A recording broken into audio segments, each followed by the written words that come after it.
What would you do if you found out your husband was cheating while you were 7 months pregnant with his child? Would you scream? Would you cry? Would you beg him to choose you?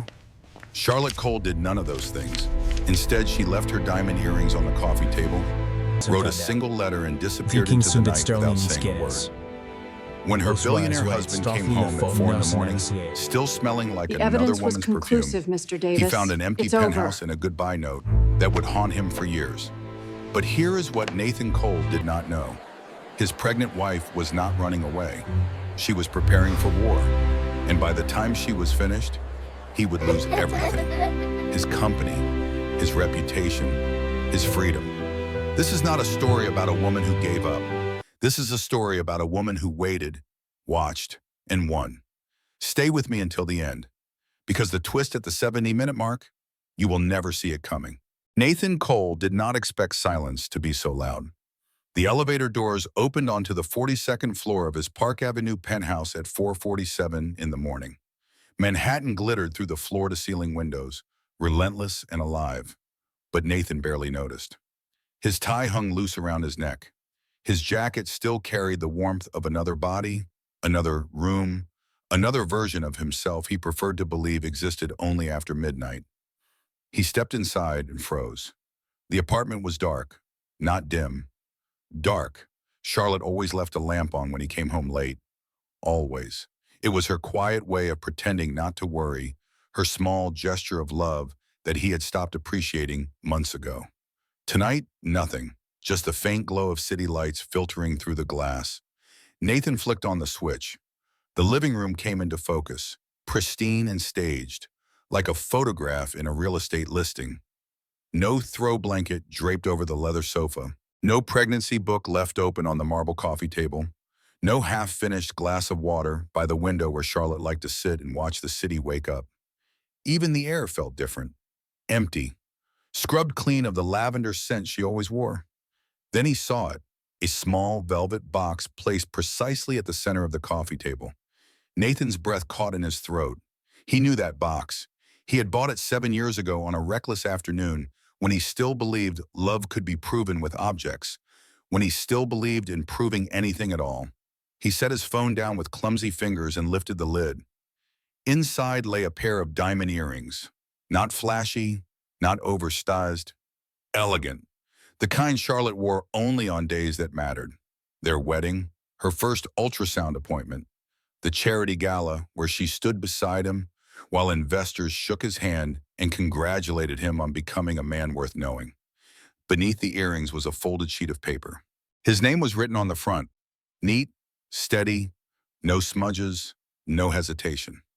For a moment, Nathan did not open it. He told himself this was a misunderstanding. Charlotte was emotional. Pregnancy did that to women. She had probably gone to stay with her mother for a night, maybe 2. He could fix this. He always fixed things. But the apartment told a different story. Her coat was gone from the entryway. The framed sonogram that used to sit on the console table was missing. Her books, her laptop, her mother's recipe box that she kept on the kitchen shelf, all gone. Nathan unfolded the paper. The words did not scream. They did not accuse. They did not beg. They landed quietly. And that was worse. By the time you read this, I will be gampain. Not because I was weak, not because I did not try, but because I finally listened to the truth you have been showing me for months. Nathan's eyes moved faster now, scanning, searching for something to argue against. I used to believe love meant patience, that if I waited quietly, if I supported you, if I made myself smaller, you would eventually see me again. But love should not feel like loneliness shared with another person. He scoffed under his breath. Smaller. He had given her everything. The apartment, the lifestyle, the security most women dreamed about. Did that count for nothing? I know about the nights you said were meetings. I know about the hotel rooms that smelled like someone else's perfume. I did not confront you because I needed to be sure of one thing first, whether I was still willing to lose myself to keep you. Nathan felt his chest tighten. He had assumed she did not know. Or worse, he had assumed that even if she did know, it would not matter enough for her to leave. I am 7 months pregnant. Every decision I make now carries a heartbeat inside it. I cannot raise a child in a home where silence hurts more than shouting, where loyalty is treated like an inconvenience. He stood abruptly, pacing the room. The city outside kept moving, indifferent. Car horns echoed faintly from 42 floors below. Somewhere a siren wailed and faded. Life continued without caring that his was unraveling. This is not revenge. I am not leaving to punish you. I am leaving because staying would teach our child the wrong lesson. That love requires humiliation. That commitment means endurance without dignity. Nathan's throat went dry. The letter was not dramatic. That was the problem. It gave him nothing to fight against. No hysteria to dismiss. No demands to negotiate. You will probably tell yourself I overreacted. That pregnancy made me emotional. That I will come back once I calm down. I will not. His phone buzzed on the table. A message from Vivian, bright and careless, asking if he had made it home safe. A photo followed. Champagne flutes. Silk sheets. Her smile cropped just enough to feel intimate. Nathan stared at the screen, then back at the letter. I am taking only what belongs to me. My self-respect, my child, and the future I refuse to beg for. Please do not look for me. If you ever loved me, let this be the last thing you give freely. The signature was simple. Charlotte. No hearts, no last plea, no promise to talk. Nathan lowered himself onto the couch, the leather cold beneath his palms. For the first time that night, something unfamiliar crawled up his spine. Fear. Because in that perfect, silent penthouse, Nathan Cole realized the truth he had been avoiding for months. This was not a threat. This was not a test. His pregnant wife had not left to punish him. She had left because she was done. And somewhere deep beneath the layers of arrogance and denial, a worse thought surfaced. One he could not shake, no matter how hard he tried. What if she had seen this coming long before he did? What if leaving had not been impulsive at all? What if his pregnant wife had been preparing for this moment while he was too busy destroying everything to notice? Nathan read the letter again, then a third time. The penthouse had never felt so large or so empty. And for the first time in his adult life, Nathan Cole had absolutely no idea what to do next. 18 months earlier, Charlotte Hayes had not been looking for love. She had been looking for clients. The charity gala at the Museum of Natural History was exactly the kind of event her small interior design firm needed. Rich donors, expensive taste, people who renovated apartments the way others bought coffee. Charlotte had practiced her pitch in the mirror that morning, adjusted her discount Nordstrom dress 3 times, and promised herself she would hand out at least 15 business cards before midnight. She handed out 2, both to the same person, Nathan Cole. He found her standing alone by the dinosaur exhibit, pretending to admire the Tyrannosaurus Rex skeleton while actually hiding from a woman who kept asking if she did nurseries. I hate these things, he said, appearing beside her with 2 glasses of champagne. Everyone pretending to care about causes they will forget by Monday. Charlotte accepted the glass without thinking. Then why are you here? He smiled. Because my accountant says charitable donations look good on tax returns. She laughed before she could stop herself. That is surprisingly honest. I find honesty saves time. He extended his hand. Nathan Cole. She knew the name. Everyone in New York knew the name. Cole Technologies had been on the cover of Forbes twice that year. The man standing in front of her was worth somewhere north of $200 million and looked like he had walked off a magazine shoot. Charlotte shook his hand and tried to sound unimpressed. Charlotte Hayes, I design interiors. For rich people who have too much money and not enough taste? Something like that. Nathan grinned. I like you already. That was the beginning. The whirlwind came next. Private jets to Paris for weekend getaways. Reservations at restaurants with 6-month wait lists. Flowers delivered to her tiny Brooklyn apartment so frequently that her neighbors started asking if someone had died. Charlotte's mother flew up from Virginia to meet him after 3 months. Linda Hayes was a 62-year-old woman who had spent 30 years cleaning houses for wealthy families. She knew how rich men operated. She knew the patterns. Baby, she said quietly while Nathan was in the bathroom, a man who moves this fast is usually running from something. Charlotte rolled her eyes. Mama, he is not running. He is just decisive. There is a difference between decisive and controlling. Linda's voice was gentle but firm. Promise me you will keep your own bank account, your own friends, your own life. Charlotte promised. She did not keep that promise. 6 months later, she married Nathan Cole in a ceremony that cost more than her mother's house. She signed a prenup she barely read because Nathan's lawyer rushed her, and Nathan seemed hurt that she even hesitated. She gave up her Brooklyn apartment, her clients, her independence. She moved into the Park Avenue penthouse and became Mrs. Cole. Her best friend Megan Walker, a divorce attorney with a sharp tongue and 15 years of experience watching marriages implode, gave a toast at the wedding reception that made everyone laugh. To Charlotte and Nathan, Megan said, raising her glass, "May your love last longer than the prenup."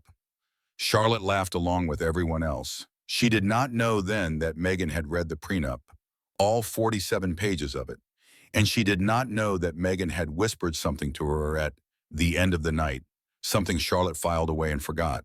If you ever need to leave, document everything. Texts, emails, receipts. Not because you are paranoid, because courts do not believe women who cry. They believe women with evidence. Charlotte had smiled and hugged her friend and promised to be careful. Then she walked into her new life, and slowly, without noticing, she began to disappear. The pregnancy test showed 2 lines on a Tuesday morning in March. Charlotte sat on the bathroom floor for 20 minutes, staring at those lines, trying to decide if she was happy or terrified. She settled on both. Mostly happy, mostly. She had been married for a year. Things were not perfect. Nathan worked constantly. He checked his phone during dinner and took calls during movies, and had started falling asleep before she finished telling him about her day. But that was normal. That was what success looked like. Every magazine article about powerful men mentioned the sacrifices their families made. Charlotte told herself she could make sacrifices. She planned an elaborate reveal. The ultrasound appointment was scheduled for 2 weeks out. She would hide the photo in a gift box, wrap it beautifully, and present it at their favorite restaurant. Nathan loved surprises. He loved grand gestures. This would make him remember why he married her. The restaurant reservation was for 7 o'clock on a Saturday. Nathan canceled at 5. Emergency board meeting, he texted. Investors flying in from Singapore. Cannot miss this one. Rain check. Charlotte sat alone in her closet for an hour, still wearing the dress she had bought specifically for the occasion, the gift box sitting unopened on her lap. She told him over reheated pasta at 11 that night. Nathan hugged her. He lifted her off the ground and spun her around and said all the right words. "This is amazing. We are going to be parents. I cannot believe it." But his phone buzzed twice during the embrace. He checked it both times. Charlotte told herself that was normal too. The first trimester passed in a fog of nausea and exhaustion. Nathan talked to her stomach every night for the first few weeks, telling their unborn child about the New York skyline, about ambition, about how anything was possible if you worked hard enough. By the second month, the nightly talks became weekly. By the third month, they stopped. Nathan started traveling more. Chicago, Los Angeles, Miami. Investor meetings, he said. Closing deals. Building the future. Charlotte ate dinner alone more often than not. She stared at the reflection of city lights in the glass while her food went cold. She stopped asking Nathan when he would be home because the answer was always the same. Late. Do not wait up. She adjusted. She always did. Her first ultrasound appointment was scheduled for a Thursday afternoon. Nathan promised he would be there. He marked it on his calendar. He set 3 reminders. He did not show up. Charlotte lay on the examination table alone, watching her baby's heartbeat flicker on the screen, tears streaming silently into her hair. The technician pretended not to notice. She probably saw this every day. Pregnant women, missing husbands, the same story playing out in examination rooms across the city. Charlotte cried in the parking garage afterward. Not because something was wrong with the baby, because something was wrong with the marriage, and she could finally feel it. The gifts started arriving after that. Jewelry, flowers, designer bags. Each one came with an apology. Sorry I missed the appointment. Sorry I have been so busy. Sorry I am not the husband you deserve. Charlotte accepted the gifts because it was easier than admitting they felt like compensation. Like bribes. Like a man trying to buy his way out of guilt he did not want to examine too closely. She noticed how Nathan's gaze had shifted. Not openly cruel, just distracted. Less patient. He kissed her cheek instead of her lips. He claimed exhaustion instead of desire. He stopped asking how she felt because he assumed her presence meant she was fine. The first time she smelled unfamiliar perfume on his jacket, Charlotte said nothing. The second time, she washed the jacket herself. The third time, she stopped pretending. What hurt most was not the betrayal she suspected. It was the realization that the man she had married no longer saw her as a partner. She had become a chapter he had already outgrown. Charlotte started watching, quietly, carefully. She paid attention to patterns she had ignored before. The late nights that always fell on Tuesdays and Thursdays, the business trips that never included her anymore. The way Nathan's phone was always face down on tables, always locked, always just out of reach. She found the first hotel receipt in his coat pocket 3 weeks later. The Four Seasons, $1,200. A night he had claimed to be in Chicago for investor meetings. Charlotte did not confront him. Instead, she picked up the phone and called the hotel, pretending to be his assistant. "Good afternoon. I am calling on behalf of Mr. Nathan Cole. He mentioned that he requested an extra key card for his wife during his recent stay. Could you confirm she received it?" There was a pause. Typing sounds. "Oh yes," the concierge said cheerfully. "Ms. Hart picked it up personally. Is there anything else I can help you with?" Charlotte's heart stopped. "No," she said, her voice perfectly steady. "That is all I needed. Thank you." She hung up and sat in the silence of the penthouse, hands pressed against her stomach, feeling her baby move inside her. Vivian Hart. Charlotte had met her once at a company event. Young, beautiful, ambitious. The kind of woman who smiled at wives with thinly veiled pity. For a long moment, Charlotte considered confrontation. She imagined screaming, throwing things, demanding explanations that would only be met with lies. But she remembered what Megan had told her on her wedding night. Courts do not believe women who cry. They believe women with evidence. Charlotte opened her laptop and created a new email account, a secret one Nathan would never find. Then she started documenting everything.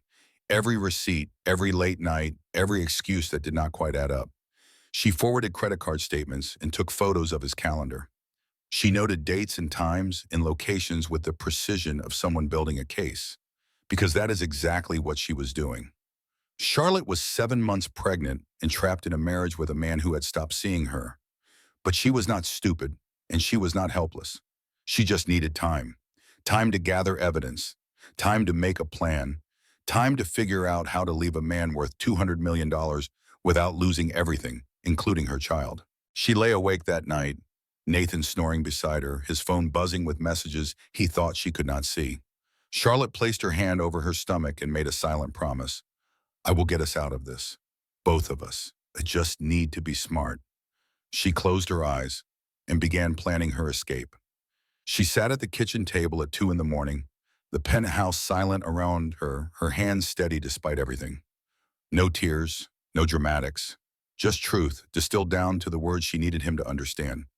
She wrote about loneliness, about waiting, about the slow realization that love should not feel like an endurance test. She did not mention Vivian by name. She did not need to. The evidence would speak for itself eventually.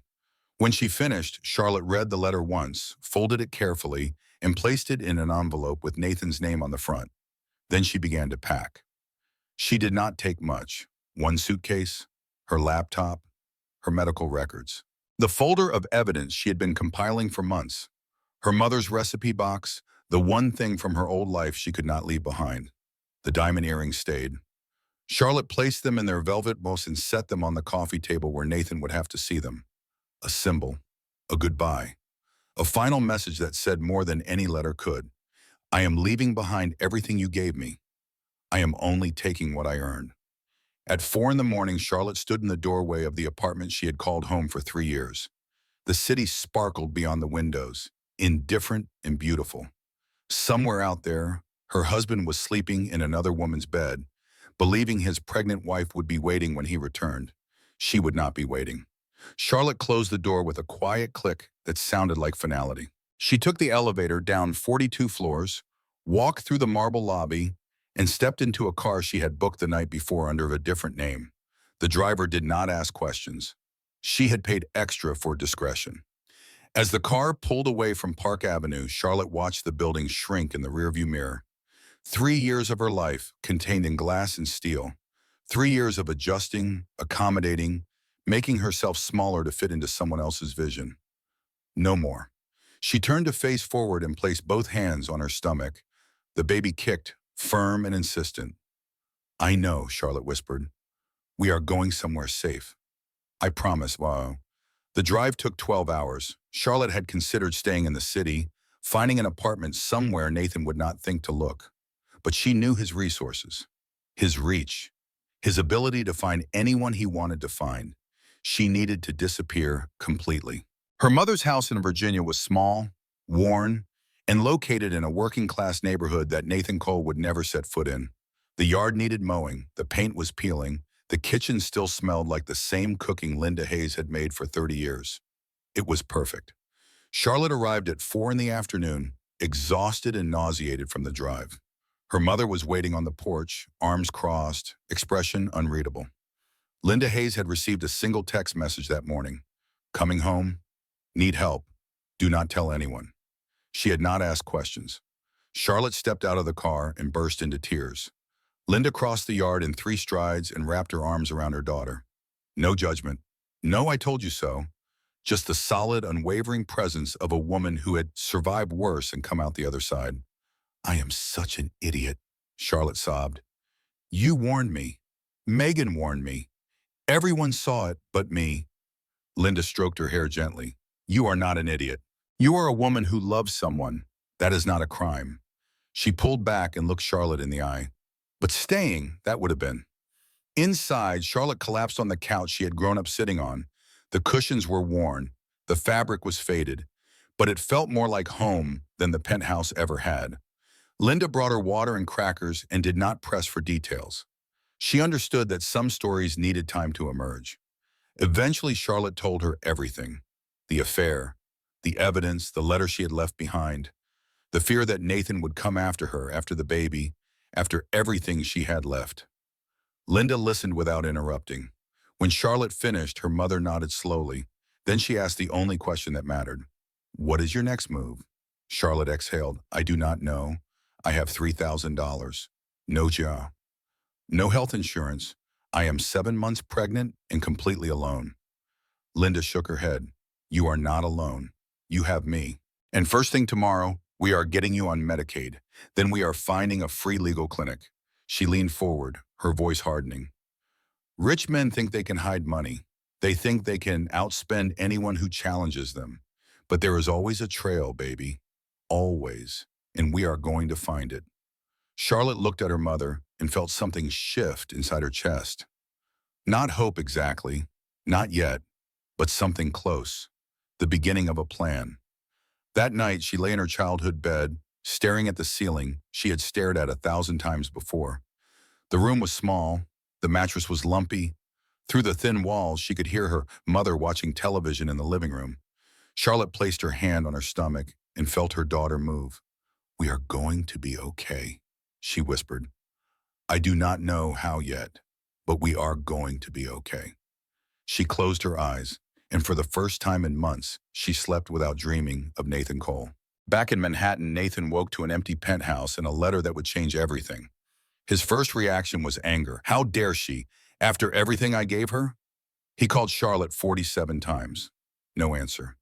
Every call went straight to voicemail, her recorded voice cheerful and calm, completely at odds with the chaos exploding in his chest. He called his lawyer at 6 in the morning. "Find her," Nathan said, his voice tight with fury, "and find out what she took." The lawyer promised to get started immediately. Nathan hung up and paced the apartment like a caged animal, unable to sit still, unable to think clearly. At noon, Vivian arrived. She let herself in with the key Nathan had given her months ago, her face arranged in careful concern. Nathan barely noticed the calculation behind her sympathy. "I heard what happened," Vivian said softly, settling onto the couch as if she belonged there. "Are you okay?" "She left," Nathan said flatly. "Just disappeared in the middle of the night like a coward." Vivian nodded sympathetically. She was always unstable. "Pregnancy hormones can do terrible things to women. Honestly, Nathan, you dodged a bullet." Nathan wanted to believe that, He wanted to believe Charlotte was the problem, that her leaving was proof of her weakness, not his failure. Focus on the company, Vivian continued, her hand resting lightly on his arm. I will help you get through this. Nathan looked at her and felt something like gratitude. At least someone understood him. He did not notice the slight smile playing at the corners of Vivian's mouth. He did not realize that his pregnant wife's departure was exactly what she had been waiting for. Later that afternoon, Nathan's housekeeper Rosa arrived for her regular shift. She was a 58-year-old Dominican woman who had worked for Nathan for 10 years, long enough to see 3 girlfriends come and go before Charlotte arrived. Rosa had loved Charlotte. Mr. Cole, Rosa said carefully, setting down her cleaning supplies. Is Mrs. Charlotte coming back? Nathan's jaw tightened. That is none of your concern. Rosa nodded slowly, her expression neutral. She took nothing, I checked. All the jewelry is still here. The designer bags, the art you bought her, she left it all. Nathan stared at her. So Rosa said evenly, a woman who takes nothing is not leaving because she wants your money. She is leaving because she wants something you cannot buy. Nathan opened his mouth to respond, but Rosa had already turned away, pulling out her vacuum cleaner with the air of someone who had said exactly what needed to be said. Nathan stood alone in his empty penthouse, the letter still sitting on the coffee table, the diamond earrings glittering in the afternoon light. For the first time since Charlotte had left, doubt crept in. What if Rosa was right? What if his pregnant wife had not left because she was weak? What if she had left because she was stronger than he had ever realized? 2 weeks after Charlotte left, the papers arrived.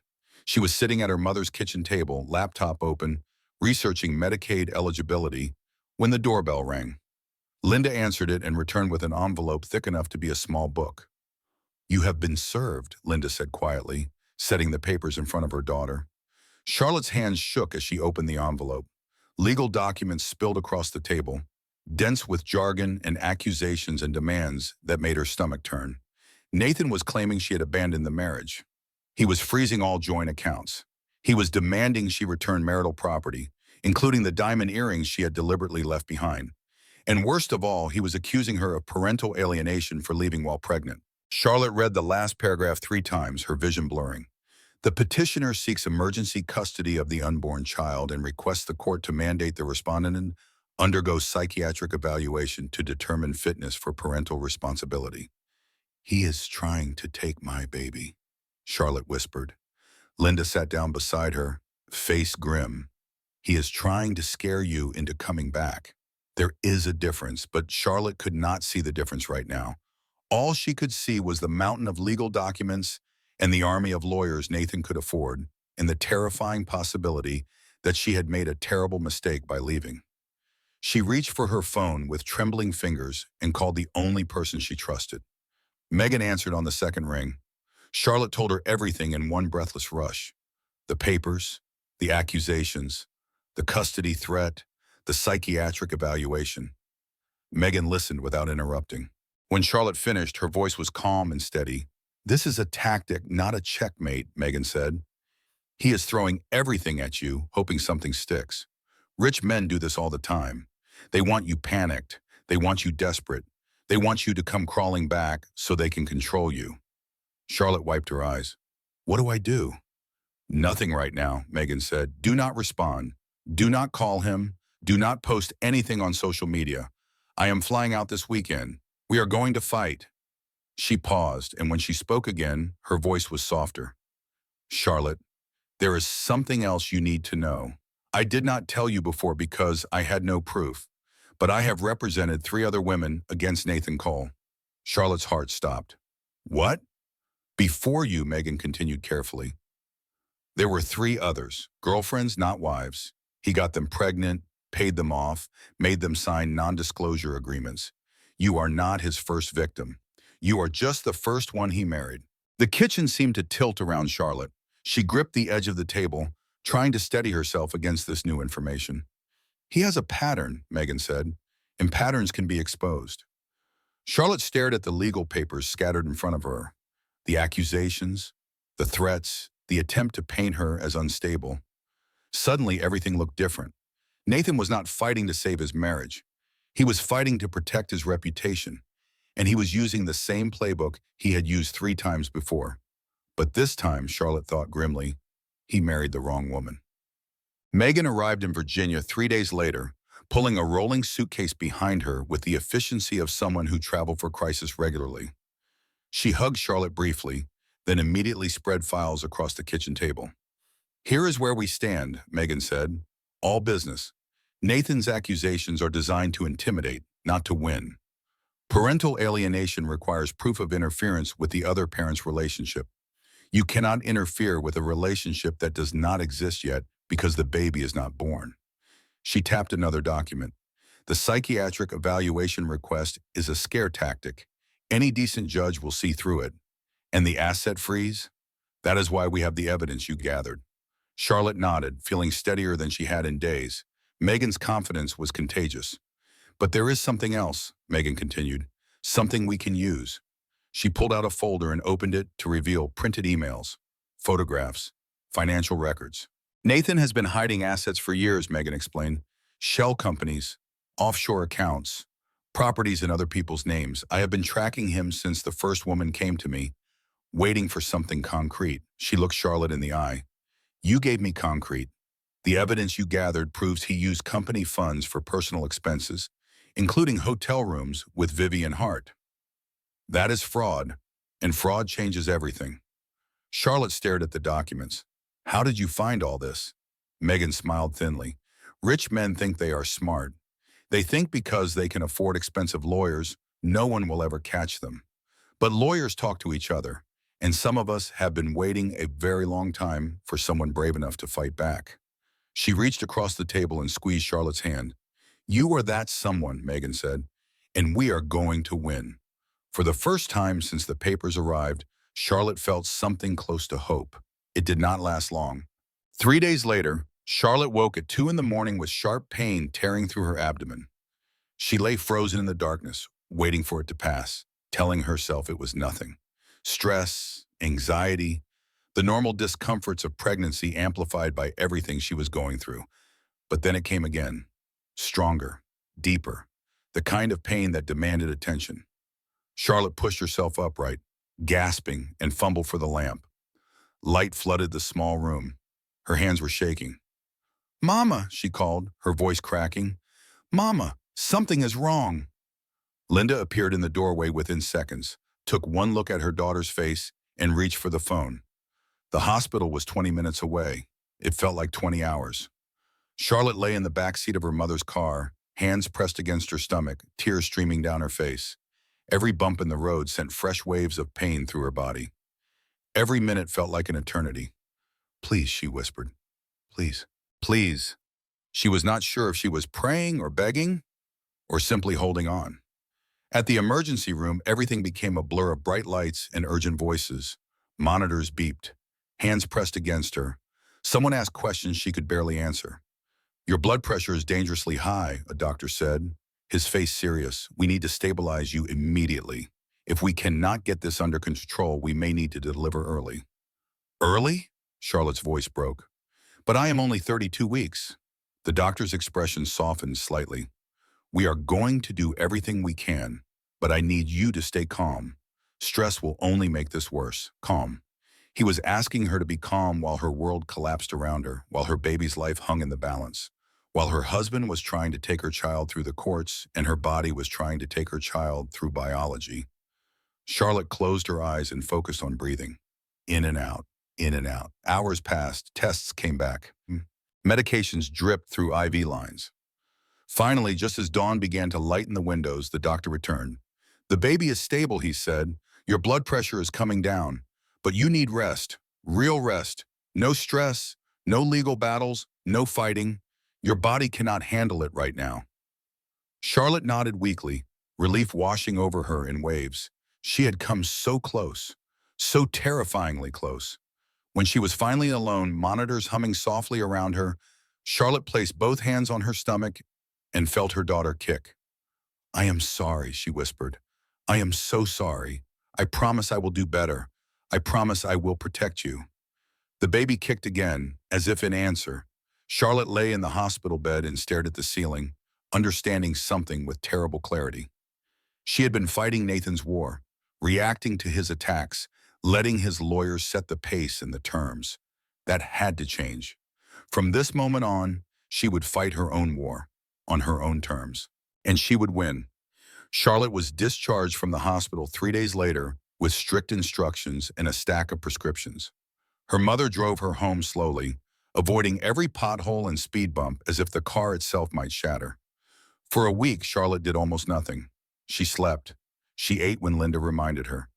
She sat on the porch in the late afternoon sun and watched birds gather in the overgrown yard. She did not check her email. She did not read legal documents. She did not think about Nathan Cole except in the moments just before sleep, when his face surfaced unbidden and she pushed it away again. Her body healed. Her mind followed more slowly. And when she finally felt strong enough to open her laptop again, she found a message from Megan that changed everything. "I found someone who can help," Megan had written. Her name is Helen Russo, retired family court judge, 28 years on the bench. Now does pro bono work for women in your situation. She wants to meet you. Charlotte stared at the screen for a long moment. Then she typed a reply. Set it up. Helen Russo was 68 years old, silver-haired, and terrifying. She arrived at Linda's house in a sensible sedan, wearing a blazer that looked like it cost more than the furniture inside. Her handshake was firm. Her eyes missed nothing. "Charlotte Hayes," Helen said, settling into a kitchen chair as if she owned it. "I have read your file. Impressive documentation. Most women do not think to gather evidence until it is too late." "Megan told me to," Charlotte admitted, "before I even knew I would need it." Helen nodded approvingly. "Smart friend," she paused. "I have seen men like Nathan Cole 100 times. They think money makes them untouchable. They think expensive lawyers can bury anyone who challenges them. They think women like you will give up eventually because fighting is too hard." She leaned forward. "Are you going to give up?" Charlotte thought about the hospital, about the monitors beeping, about how close she had come to losing everything. "No," she said quietly, "I'm not going to give up." Helen smiled. It was not a warm smile. It was the smile of someone who had been waiting for those words. "Good. Then let me tell you what we are going to do." She spread documents across the table, pointing at names and numbers as she explained. "Nathan is making 3 critical mistakes," Helen said. "First, he is underestimating you. He thinks the legal threats will scare you into submission. Second, he is overestimating his own power. The psychiatric evaluation request is weak. Any competent judge will see through it. Third, and most importantly, he is trusting the wrong people." Her finger landed on a name. "Vivian Hart. Nathan thinks Vivian is on his side," Helen continued. "She is not. I have been tracking her for 3 years. She is connected to at least 2 other company collapses. Men who trusted her. Men who lost everything." Charlotte frowned. "You think she is doing the same thing to Nathan?" "I think Nathan Cole is so focused on defeating you that he cannot see the real threat standing right beside him." Helen sat back, her expression thoughtful. "Here's what we are going to do. We are going to defend against his attacks. We are going to expose the fraudulent psychiatric evaluation. And then we are going to wait." "Wait for what?" Charlotte asked. "For Nathan to destroy himself." The counterattack began quietly. Megan filed motions challenging every claim in Nathan's lawsuit. The abandonment accusation was dismissed within 2 weeks. The asset freeze was partially lifted. The psychiatric evaluation request was denied after Helen made a single phone call to the judge's clerk. Charlotte watched from Virginia as her legal team dismantled Nathan's strategy piece by piece. But Helen had been clear. Winning the legal battle was not enough. They needed Nathan to be so distracted, so consumed by his own problems, that he would not see the final blow coming. They needed Vivian. Charlotte reached out to the 3 women Nathan had paid off before her. It took weeks of careful communication, gentle reassurance, and legal protections before any of them would talk. When they did, the story that emerged was worse than Charlotte had imagined. Nathan had a pattern. He found ambitious women, he charmed them, he got them pregnant, and when they became inconvenient, he made them disappear. Non-disclosure agreements. Settlements that sounded generous but came with lifelong silence clauses. Threats of legal destruction for anyone who broke the terms. 3 women, 3 pregnancies, 3 payoffs. Charlotte was supposed to be different. She was supposed to be the wife, the legitimate one, the public face of Nathan Cole's perfect life. But she had refused to play along, and that made her dangerous. At night, Charlotte lay awake thinking about what she had learned. Nathan had never loved her. Not really. She had been a strategic acquisition, a way to legitimize his image, to prove to investors and board members that he was stable and trustworthy. The pregnancy had not changed that. If anything, it had accelerated his timeline. He needed an heir, a family photograph for the annual report, a prop. Charlotte pressed her hand against her stomach and felt her daughter move. "You are not a prop," she whispered. "You are not leverage. You are my daughter, and I will never let anyone use you." The baby kicked, strong and insistent. Charlotte smiled in the darkness.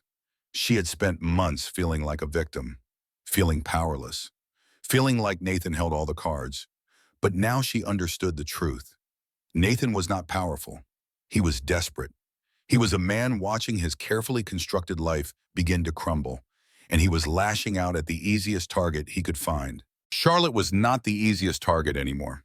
She was the one holding the evidence, and soon she would use it. Baby Emma arrived on a Thursday morning in early October.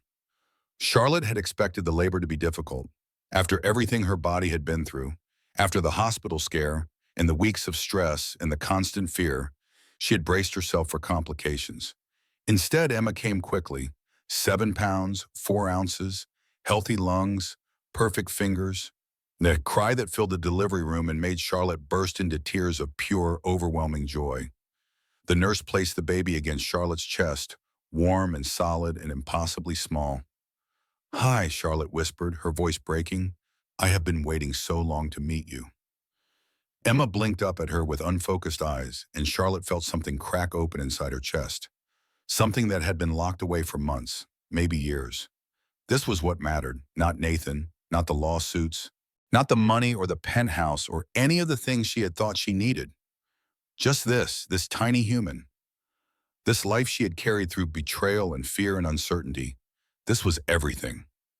Linda arrived an hour later holding a stuffed elephant and crying almost as hard as Charlotte had.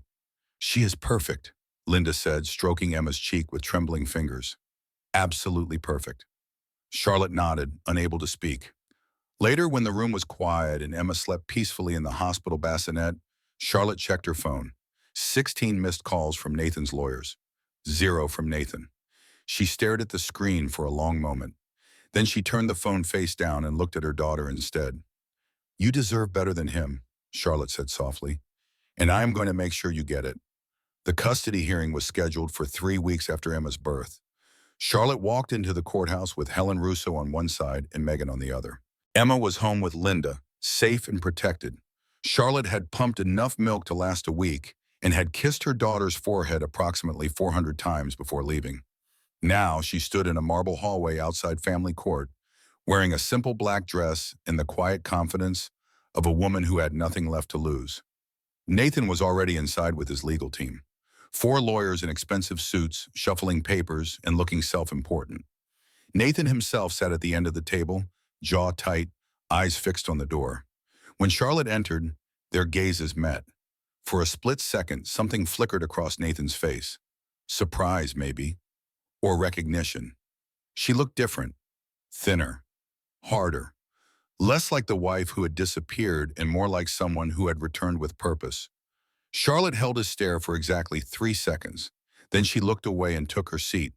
The hearing began. Nathan's lawyers presented their case with rehearsed precision. Charlotte was unstable. She had abandoned the marriage without warning. She had denied the father access to his child. She was potentially unfit to parent. Helen Russo listened without expression. When it was her turn, she stood slowly and addressed the court with the authority of someone who had done this 1,000 times before. "Your Honor," she began. The respondent did not abandon her marriage. She escaped a pattern of emotional neglect and infidelity that has been documented extensively. She handed a folder to the court clerk.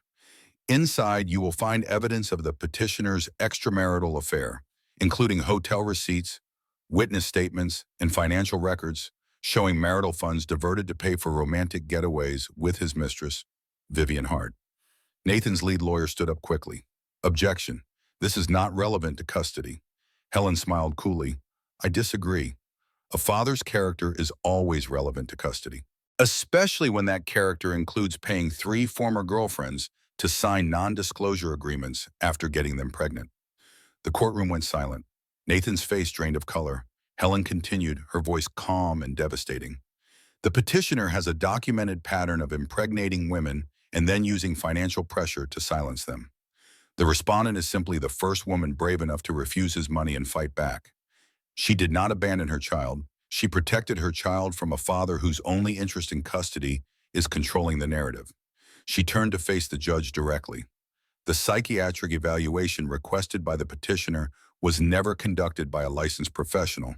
We have evidence that the report submitted to this court was written by Dr. Marcus Bell, the brother of Vivian Hart, who was paid $50,000 to produce a fraudulent document without ever meeting the respondent. Nathan's lawyer shot to his feet again. Your Honor, these are serious accusations without foundation. Helen reached into her folder and produced a printed bank statement. This is the wire transfer from Vivian Hart to Dr. Marcus Bell, dated 1 week before the evaluation was submitted. I would say that provides foundation. The judge studied the document for a long moment. Then she looked at Nathan. Mr. Cole, do you have anything to say? Nathan opened his mouth, closed it, opened it again. For the first time in his life, he had nothing to say. The ruling came down 2 hours later. Charlotte was awarded full custody of Emma. Nathan was granted supervised visitation only, pending a psychological evaluation of his own. The restraining order Charlotte had requested was approved, and the fraudulent psychiatric report was referred to the State Medical Board for investigation.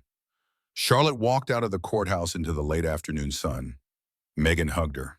Helen shook her hand with the closest thing to warmth Charlotte had ever seen from her. It is not over yet, Helen warned. Men like Nathan do not give up easily. Charlotte nodded. I know. But for the first time in months, she felt like she could breathe. She had won. Really, truly won. The celebration lasted approximately 3 days. Charlotte was sitting in her mother's living room, Emma sleeping in her arms, when the certified letter arrived. She opened it expecting routine paperwork. Instead, she found a notice that made her blood run cold. Nathan's company was filing for bankruptcy. The 50% of marital assets she had been awarded in the divorce settlement at the Mistress, the $12 million that was supposed to provide security for her and Emma, gone. On paper, Nathan Cole was now worth negative $3 million, and Charlotte was legally entitled to half of nothing. She read the letter again, then a third time, waiting for the words to make sense. They did not. Nathan had not lost his company by accident. He had orchestrated this. He had known the bankruptcy was coming. He had probably planned it from the moment she filed for divorce, and she had walked right into his trap. Charlotte stared at the papers scattered on her mother's coffee table, the evidence she had gathered, the witnesses she had found, the legal victories she had won. None of it mattered now. Nathan had found a way to beat her anyway, and he had done it without ever stepping into a courtroom. Charlotte did not sleep that night. She sat at her mother's kitchen table, legal documents spread before her, mind racing through possibilities she did not want to accept. The bankruptcy filing was 47 pages of financial jargon, but the message was clear. Nathan Cole had hidden his money. He had transferred assets, created shell companies, moved wealth into places the courts could not easily find. The bankruptcy was not real. It was theater. A performance designed to make him look broke while keeping millions safely out of reach. And Charlotte was supposed to walk away with nothing. No spousal support, no child support, no future. At 3 in the morning, she called Megan. I know it is late, Charlotte said before Megan could speak. I need you to tell me I am not crazy. You are not crazy, Megan replied, her voice thick with sleep. What happened? Charlotte explained. The bankruptcy, the disappearing assets, the realization that Nathan had been 3 steps ahead this entire time. Megan was quiet for a long moment. He is good, Megan finally said. Better than I expected. Is that supposed to make me feel better? No, it is supposed to make you angry. Charlotte closed her eyes. I am already angry. Good, because anger gets things done. And here's the thing, Charlotte. Rich men do not actually go broke. They just relocate their money. Offshore accounts, Bitcoin, real estate in other people's names. The money is still there. We just have to find it. How? We start with Vivian. The investigation took weeks. Charlotte reached out to Rosa first, the housekeeper who had worked for Nathan for 10 years. Rosa had seen everything, heard everything, and she remembered everything. Mr. Nathan, he talked on the phone a lot, Rosa said during their first conversation. He thought I did not understand because my English is not perfect, but I understand plenty. I heard him talking to Miss Vivian about houses, about islands, about putting things in her name. Charlotte leaned forward. What things? Rosa shrugged. Everything. Bank accounts, property. He said it was protection. He said no one could take what they could not find. Charlotte felt her pulse quicken. Do you remember any names, places? Rosa thought for a moment. The Bahamas. He talked about the Bahamas a lot. And a company, something with blue in the name. Blue water, blue horizon, something like that. It was enough. Megan tracked the lead through corporate registries, financial databases, connections that existed just below the surface of legitimate business. What she found was worse than Charlotte had imagined. Nathan had not just hidden assets. He had transferred $8 million to a shell company called Blue Harbor Holdings, registered in the Bahamas, just 2 weeks before filing bankruptcy. And the owner of Blue Harbor Holdings? Vivian Hart. Charlotte stood in her mother's kitchen, staring at the evidence spread across the table, and felt something crystallize inside her. Nathan had not just cheated on her. He had not just tried to take her child. He had orchestrated an elaborate financial fraud designed to leave her with nothing while he lived in luxury with the woman who had helped destroy her marriage. They had planned this together, maybe from the beginning. Charlotte picked up her phone and dialed a number she had never expected to use. Vivian answered on the third ring. Charlotte? Vivian's voice was cautious, surprised. How did you get this number? That does not matter, Charlotte replied. What matters is what I am about to tell you. She heard Vivian shift, probably checking to make sure Nathan was not within earshot. I know about Blue Harbor Holdings, Charlotte continued. I know about the $8 million Nathan transferred to you 2 weeks before filing bankruptcy. I know that makes you complicit in federal fraud. And I know that federal fraud carries up to 10 years in prison. Silence on the other end of the line. You have two options, Charlotte said, her voice steady. You can testify against Nathan and receive immunity, or you can go down with him. Your choice. Vivian's voice was tight when she finally spoke. You are bluffing. Am I? Charlotte pulled up the evidence on her laptop. I am looking at the wire transfer right now. I am looking at the corporate registration with your name on it.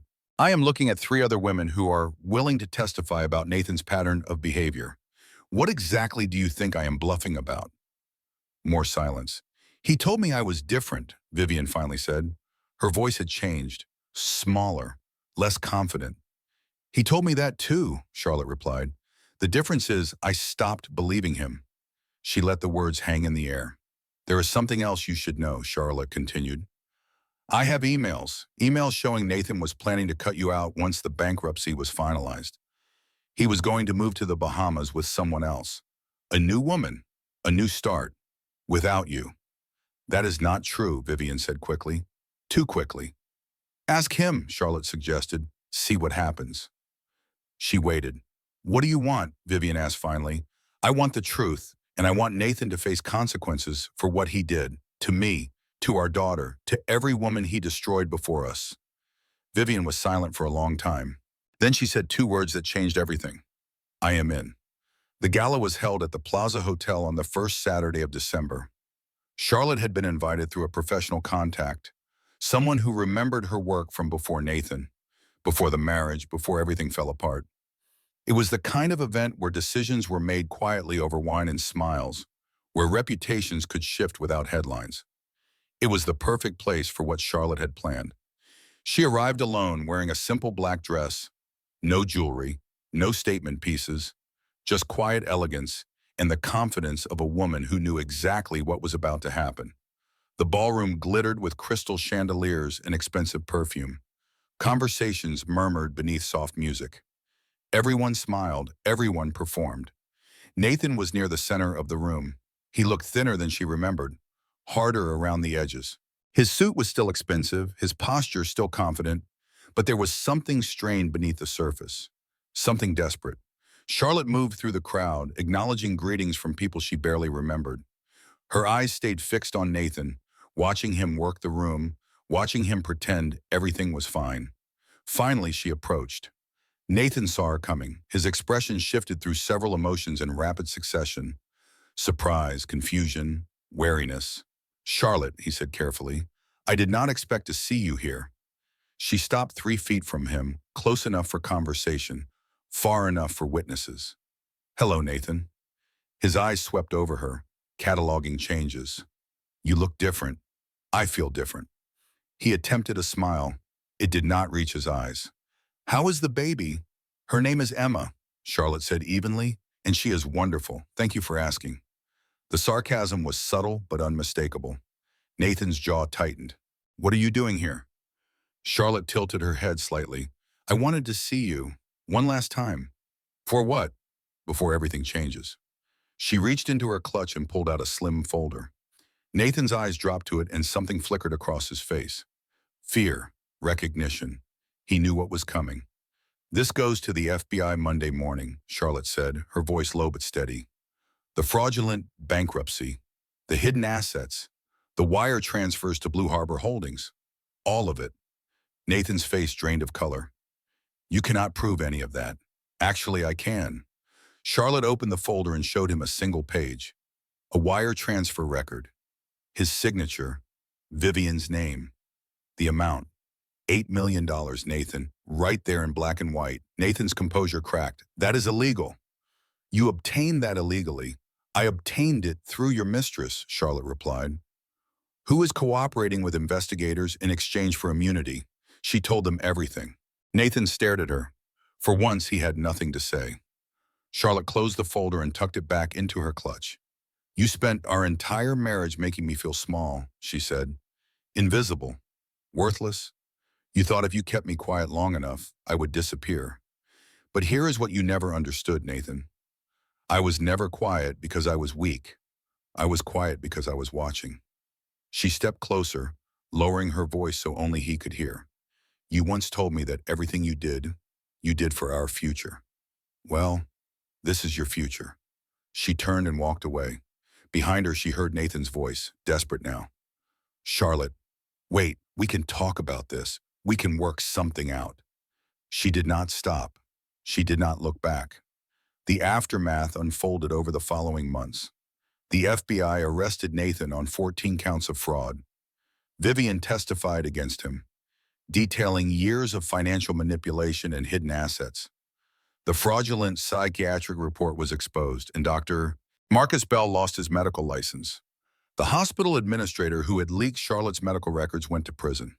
Nathan's trial lasted 3 weeks. The evidence was overwhelming. Bank records, witness testimony, paper trails that led from Park Avenue to the Bahamas and back again. Nathan's expensive lawyers tried every trick they knew. But the truth was too clear to obscure. The jury deliberated for 4 hours. Guilty on all counts. Nathan Cole was sentenced to 12 years in federal prison. Charlotte was allowed to give a victim impact statement at sentencing. She stood at the podium, looking at the man she had once loved, the man who had tried to destroy her, and felt something unexpected. "Peace, you once asked me why I left without a fight," she said, her voice carrying clearly through the courtroom. "The truth is, I did not leave without a fight. I left to prepare for one. And now it is over." She paused, gathering herself. "You are going to prison. I am going home to our daughter. The daughter you never asked about. Not once in 2 years. Not when she was born. Not when she took her first steps. Not ever." Nathan sat motionless at the defense table, his face blank. "You thought money made you powerful," Charlotte continued. "But money can be taken. Reputation can be ruined. All you really had was me. And you threw me away." She looked at him directly. "That was your biggest mistake." Charlotte turned and walked out of the courtroom without looking back. The doors closed behind her. It was over. 2 years passed. Charlotte built a new life in Virginia, far from the glass towers and penthouse apartments she had once called home. Her interior design business grew steadily, not explosively. She chose projects carefully, clients who respected boundaries, work that allowed her to be home when Emma needed her. Emma grew fast. First steps, first words. First day of preschool, which involved so many photographs that Charlotte's phone ran out of storage. Linda helped with childcare, spoiling her granddaughter shamelessly and pretending to be stern when Emma threw tantrums about bedtime. Megan visited when she could, always arriving with wine and legal gossip and the same dry humor that had gotten Charlotte through the darkest days. You know, Megan said one evening watching Emma chase fireflies in the backyard, "I still cannot believe you pulled it off." Charlotte smiled. Which part? All of it. The evidence gathering, the investigation, turning Vivian into a cooperating witness, taking down a man worth hundreds of millions of dollars. I did not do it alone. No, Megan agreed, but you were the one who refused to quit. Most people would have taken the first settlement offer and walked away. Charlotte watched her daughter's delighted squeals as a firefly blinked near her outstretched hand. Walking away would have meant letting him win, Charlotte said quietly, and Emma deserved better than a mother who quit. Megan raised her glass. To not quitting, Charlotte clinked her glass against her friends. To not quitting. The new love came slowly. David Mitchell had known Charlotte in high school, before Nathan, before New York, before everything. He was a history teacher at the local middle school. Kind, patient, completely unimpressed by wealth or status. They reconnected at a grocery store of all places. Charlotte was wrestling with a cart that had one broken wheel while Emma attempted to climb the cereal display. Need help? David asked, appearing beside her with a smile. Charlotte looked up, recognized him, and laughed. That depends. Can you fix shopping carts and contain toddlers simultaneously? He could not fix shopping carts, but he could make Emma laugh so hard she forgot about the cereal. They started with coffee, then dinner, then weekends at the park, building sandcastles and chasing ducks. David never asked about Nathan except once. Do you want to tell me about him? David asked one evening after Emma was asleep. Charlotte considered the question. There is not much to tell. I married someone who did not see me. I left. I built something better. David nodded. That is enough for me. And it was. The wedding was small. 30 guests, a backyard ceremony, flowers from the local market, a dress Charlotte bought off the rack without trying on 400 alternatives first. Emma was the flower girl. She took the responsibility very seriously, scattering petals with the focused determination of someone performing surgery. Charlotte's mother cried through the entire ceremony, dabbing her eyes with tissues and pretending she had allergies. Megan gave a toast that made everyone laugh. To Charlotte and David, she said, raising her glass, "May your love last longer than the first one." Which honestly is not a high bar. But still, Charlotte laughed so hard she nearly spilled champagne on her dress. The reception lasted until midnight. Emma fell asleep on her grandmother's lap. David slow danced with Charlotte under strings of lights, his arms around her waist, his voice soft in her ear. "I love you," he said. "I love you too." And for the first time in years, Charlotte meant it without reservation. Life continued. Emma started kindergarten. Charlotte's business expanded into neighboring states. David coached the middle school debate team to their first regional championship. They bought a house with a big backyard and filled it with noise and mess and love. Charlotte thought about Nathan less and less. He existed in memory the way a storm exists after it passes. Devastating once, distant now. Sometimes she wondered if he thought about her, about Emma, about the life he had thrown away. Probably not. Men like Nathan did not dwell on what they lost. They rewrote history until they were the victims, until everyone else was to blame. Charlotte did not care. She had everything she needed. 5 years after the trial, Charlotte received a letter. It arrived on a Tuesday morning in early spring, sandwiched between bills and catalogs and a crayon drawing Emma had made at school. Charlotte almost missed it. The return address was a federal prison in Pennsylvania. Charlotte stood at the kitchen counter for a long moment staring at the envelope. She had not expected this, had not prepared for it. Finally, she opened it. The letter was handwritten. 2 pages. Nathan's handwriting, unmistakable, even after all these years. "Charlotte, I have had a lot of time to think. 5 years is a long time when the only thing you have is thoughts. I know you probably will not read this. I know I do not deserve a response, but I need to say it anyway. I am sorry, not because I got caught. I spent the first 2 years telling myself that was the only thing I did wrong. Getting caught, being careless, trusting the wrong people. But that is not true. The thing I did wrong was losing you, losing the chance to know Emma, losing the person I was when you still believed in me. I saw the photos from her 5th birthday. Your mother still sends Christmas cards, even though I have never responded. Emma has your smile. She looks happy. She looks loved. I do not deserve to see any of it, but I am glad I did. Charlotte lowered the letter, her chest tight with something she could not quite name. She read on. You were right about everything. About Vivian, about the money, about who I had become. I was so focused on winning that I forgot what winning was supposed to look like. I thought it meant more. More money, more power, more control. I did not realize until you were gone that the only thing worth having was the life we could have built together. I am not asking for forgiveness. I am not asking for a second chance. I know both are impossible. I just wanted you to know that I understand now. What I lost, what I threw away, what I destroyed. I hope you are happy. I mean that. Nathan Charlotte finished the letter and set it on the counter. She looked out the window at the backyard where Emma was playing. David was pushing her on the swing, both of them laughing. For a moment, Charlotte let herself feel everything. The anger, the grief, the complicated mixture of pity and satisfaction that came with watching someone face consequences for their choices. Then she folded the letter, placed it in a drawer, and closed it. She did not write back. That evening, after Emma was asleep and David was grading papers in the living room, Charlotte sat on the back porch and watched the stars emerge. The letter sat in the drawer. She had not told David about it. Maybe she would, maybe she would not. It did not feel urgent. Charlotte thought about the woman she had been 5 years ago. Terrified, alone, pregnant, and fleeing a life that had become unbearable. She thought about the nights she had cried until her body ached, the days she had doubted everything. And she thought about now the business she had built, the family she had created, the daughter who called David daddy and barely remembered that another man had ever existed. Nathan's letter had asked for nothing. That was probably the most honest thing he had ever given her.